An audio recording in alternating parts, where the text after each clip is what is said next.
Hi guys, Yacca here. So we have our final review for Paladin, the remaining cards that I haven't gone through. There was a bunch of them that I managed to do early on, but these are the remaining ones. We have the one of the saviors of Uldum, Sir Finley Morgleton, who we will go through, and we will see which kind of spot that we will have Paladin in at the moment. It's not Paladin doesn't really have many high tier decks, and they really need a bit of love and attention with the cards they're getting right now. If we get there, we'll go through that through the card evaluation. But one thing I can say about the arena side of things is that they will get a lot of powerful, really powerful cards back, and with the stuff that we will just I'll tease it a little bit. We will see, at least for arena, there is the prospect for Paladin to be really powerful in that play mode. So keep an eye out for it, and we'll head on into the card evaluation. The first card we'll be talking about in Paladin is going to be the Paladin Quest, because that is very much related to some of the other cards and how good we see them being. I initially thought that they were going to be some kind of one health quest thing with all the other stuff that we've seen so far. Apparently, it's something completely different. So the quest is like the others, a 1 mana spell that you get in your starting hand, and you need to play 5 reborn minions. You need to play them. You can't summon them. You need to play them. And the reward that you get is a new hero power called Emperor's Wraps. It's a 2 mana hero power. Instead of summoning a recruit, Silverhand recruit, then you summon a 2/2 copy of a friendly minion, meaning that whatever stats it had before is reverted to a 2/2. But for instance, X and other kind of stuff which has powerful death rattle effects, you will make 2/2 copies of them, and when the death rattle procs, you'll get the regular death rattle. As one example of this. So I think the quest is really rather strong. It's just a somewhat significant condition that you need to really make a reborn deck, and that's actually the reward. The Emperor's Wraps that you do get is actually good enough with reborn minions as well, because you get your initial attack back whenever you have the minion, whenever that's reborn. Then you have the attack back, and then you can heal up or whatever you need or can do, because you have access to healing, just not a lot of healing in Paladin. So it's quite interesting. Is it strong enough to be run? It's Paladin is kind of in a little bit of a fun spot right now. There's the OTK version with Shivala being run, where you can deal 25 damage in 1 turn. There's the, of course, Mech Paladin. Right now, that is running Kangor's Endless Army. It might be with stuff like this where you make some copies of minions. Of course, you also get the magnet stuff as well, and that can actually be fine. But it might end up being that you do this, and then you more do this for the death rattles or whatever might be the case, and then there's less incentive to run Kangor's Endless Army, even though that is a very powerful turn against most decks. So it's kind of in competition, maybe against the current Mech Paladin list. Interesting thing. It needs to be seen how powerful reborn effects are. But I think it will stand a chance, but it needs some support. That's also why I only give this 3 stars. It's not going to be in the arena, so there's no star rating for making mummies. Next card we have is a spell, a 2 mana spell called Subdue, and it's something that's been seen with Paladin before. albeit on a larger scale. Subdue sets a minion's attack and health to 1. This you can do, of course, the usual way of doing this would be on targeting one of your opponent's minions, but you can actually also do it on your own. For instance, if you have a 0 attack egg, you can subdue your egg, and then it can attack into one of your opponent's minions, and then it spawns maybe an 8/8 Megasaur or something like that. So there's the possibility. It is flexibility, although you usually will end up using it on one of your opponent's big threats. This is a rather powerful transform. It's not really a transform effect because it doesn't transform the targeted minion into something else completely. For instance, if you target a mechanized whatever, a mech with a lot of magnetized effects on it, you polymorph that with the spell from Mage, then it will turn into something else completely. It will just let you deal with effects that is on a minion, or if it's a large minion, much more easily. It will let you push through and hit face. And I think it's going to find a spot, at least if we're going to see a more aggressive Paladin, and some of the cards are suggesting this, and then I might even be wrong with only giving it 3 stars in Constructed. But I just do think that the larger, for instance, the Shivala deck that we are seeing right now, with the 5 mana do this effect for the whole board, then that is actually a more powerful play than having this effect on just 1 minion. But if you need to do some targets, for instance, pushing through a taunt or something like that, then Subdue is really great, and you can present more threats on the board instead of using 5 mana for the same effect, which also will affect your board as well. So it has a fit in the meta if an aggressive or more aggressive Paladin will see play, then there's a fit for it.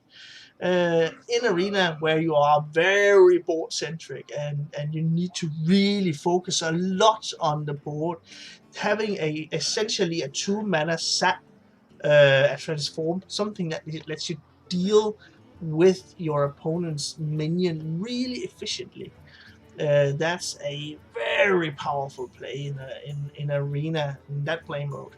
So I rated 4 stars there.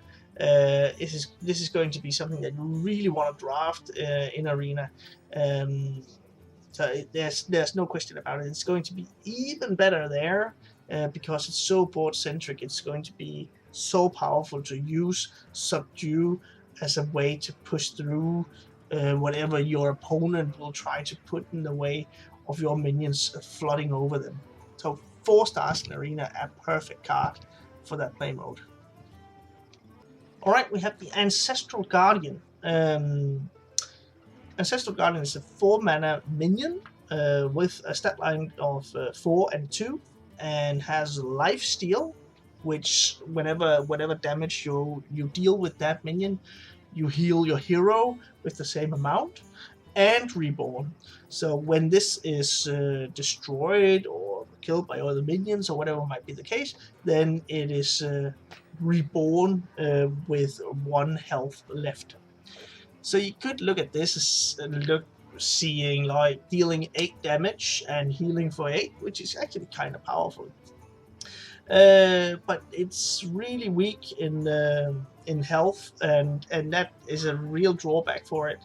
I do think, however, there's been a lot of actually people with the pre-release events have tried this, making the Paladin quest, making mummies, have tried to make that work, and I actually do think that it will fit somewhere in a deck like that, because you need the reborn minions, and it seems like it suits the this purpose just perfectly. But they have not in their playtesting made it work, and it might be that I'm wrong here also, because there's some evidence right now with the different voices in the community that seems where it seems that this is actually not powerful enough to run in the MicroMami's the quest deck for Paladin. We'll need to see. I'm trying to stick to the 3-star rating. It's not awesome, it's not great, and it might not even be run. It's kind of what we're hearing from the community at large right now. Looking over to Arena, it's going to be okay. It's going to be an okay 4-drop. It's a little bit easy to remove, so there are other 4-drops that you would much rather get. But having this sticky effect, that's kind of good. But it's easily removed. Like a 2-drop and a 1-drop or 2-2-drops will take care of your 4-drop, and that's not really how you see favorable trades. Maybe it's something you could use to heal up a little bit towards the later stages of the game, but there is a chance that this is too easily removed. For instance, against the mage, it's a 2-drop and a ping. So there's only one card, which is a 2-cost card. I can see that this is on maybe a little bit on the ambitious side, that we give it 3 stars as well in Arena. But the sticky effect is kind of where my mind is at, that you still need to do 2 things. You could also argue that even though you invest only 1 card, a 2-cost card, you do invest the 4 mana because it's a 2 mana ping.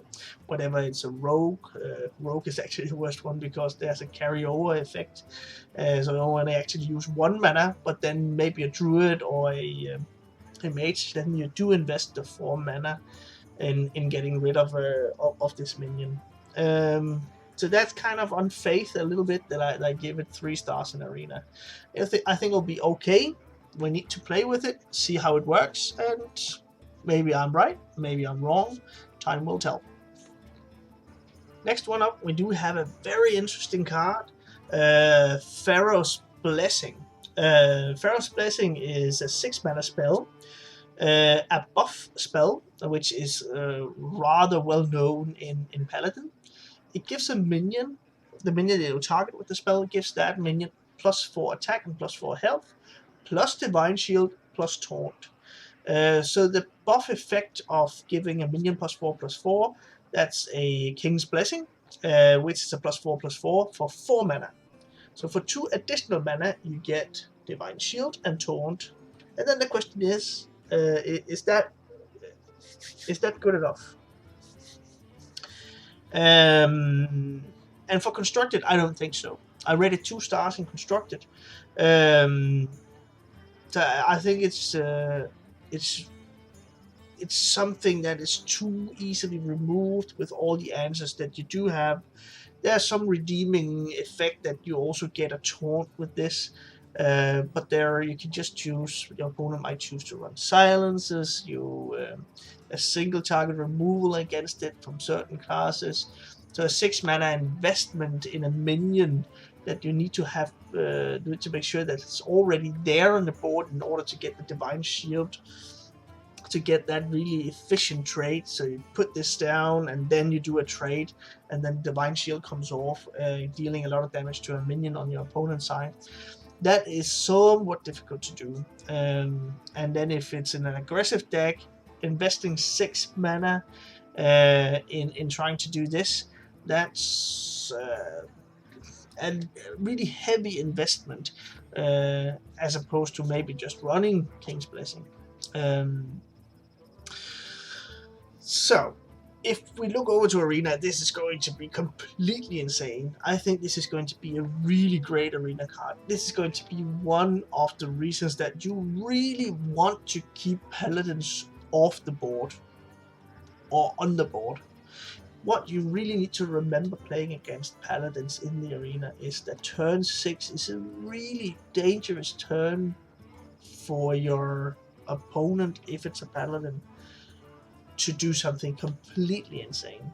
Because not only is Pharaoh's Blessing a 6 mana spell that is really good enough on its own to do a lot of damage on the board, then you also have Spike Rich Steed, which is a 6 mana spell that gives a minion Death Rattle and a +2/+6 stat line, and then you get a leftover dinosaur.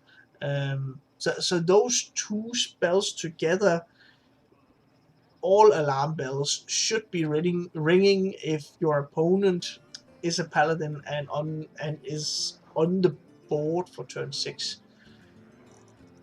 If that is the case, then you really have to make sure that you do your very best to present a poisonous minion that has, for instance, save your basilisk for that turn, because then you also have the divine shield on this one. So it's going to be a little bit difficult to manage, but we need to see how well that is going to be. But it's a powerful turn for paladins, and you need to have single target removal or clear the board or something like that when you go out of turn 5 and are on the way into the paladin's turn 6. So I see great things, great possibilities for paladin. I think also stuff like Vine Cleaver is back. It's going to be a good time for paladin in the arena. It's going to be a high tier class, definitely, and part of that is definitely due to Pharaoh's Blessing. Next one up, we do have a 2-mana minion with a reborn effect called a MicroMami. MicroMami is a 1/2 mech with reborn, and has an ongoing effect stating that at the end of your turn, give another random friendly minion +1 attack.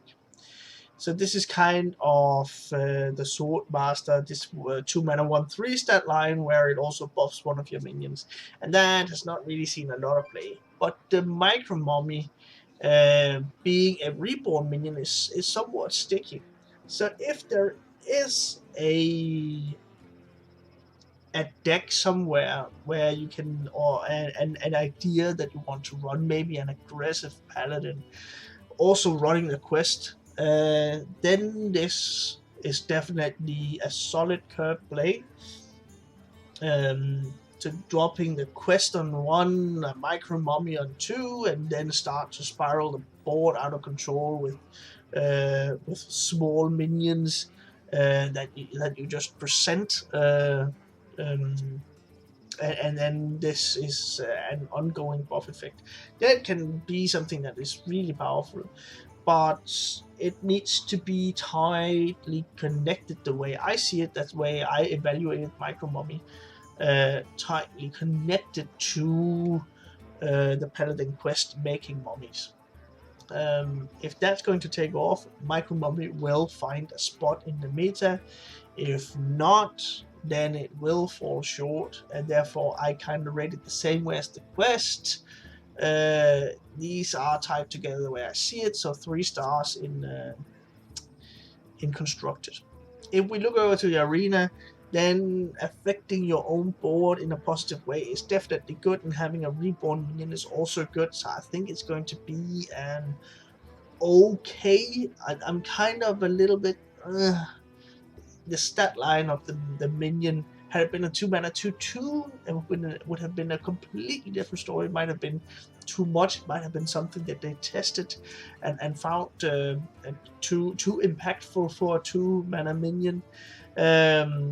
It's really going to be interesting to see. We might not see it that much because it's an epic minion, but it's yeah. I have my doubts. That's why I only rated 3 stars for arena as well. I think it's going to be okay, but might not be that insane card, because it's too easily dealt with. But we need to see. So 3 stars in arena, and let's see if we can make it work. Then we might have something for that kind of Zoo playstyle for Paladin. Maybe it's an 8-mana spell called Tip the Scales. And it's the card text states that you summon 7 Murlocs from your deck. So it doesn't generate 7 Murlocs. It's not like anything can happen at this 10-mana spell of the past that were run in a semi-viable Paladin deck, where you summoned 10 Murlocs that has died over the course of the game. So you actually had the value of them already once. Then you put this one back, and then you got your minions. So this one, for this one to work, then you need to still have 7 Murlocs in the deck. You need to have a board that is where you have the space for all 7. Maybe that you will maybe only need 5 or 6 for it to make it work. But I just think on turn 8, doing this, thinning the deck, it's difficult to see the real application for this. Also, there's a Murloc, a reborn Murloc that you could get out of this, but the quest states that you need to play the minion. You can't just summon it like with this spell. So I'm having a hard time seeing this one working. If you draw it last, if you run 2 copies, then you drop the first one. If that board is dealt with, then you might not, you probably will not have 7 more Murlocs left in the deck for the second spell. And also right now, I just still think Shaman is doing Murlocs better than Paladin. Therefore, I think this will have a hard time finding a spot in the meta. You know exactly which kind of deck it will go in.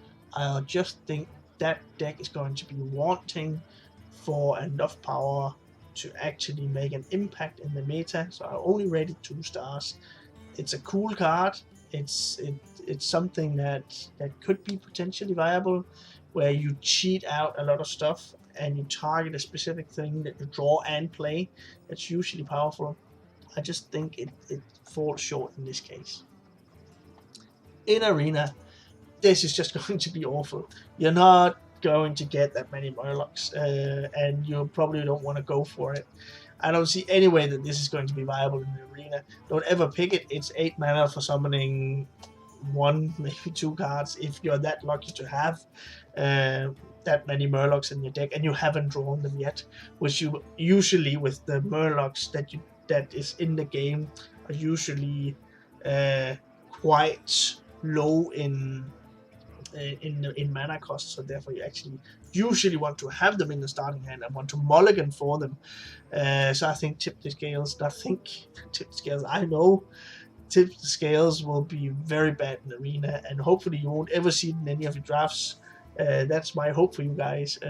But if you do, try to avoid them at all cost. Then we're finishing the review with my man, Sir Finley.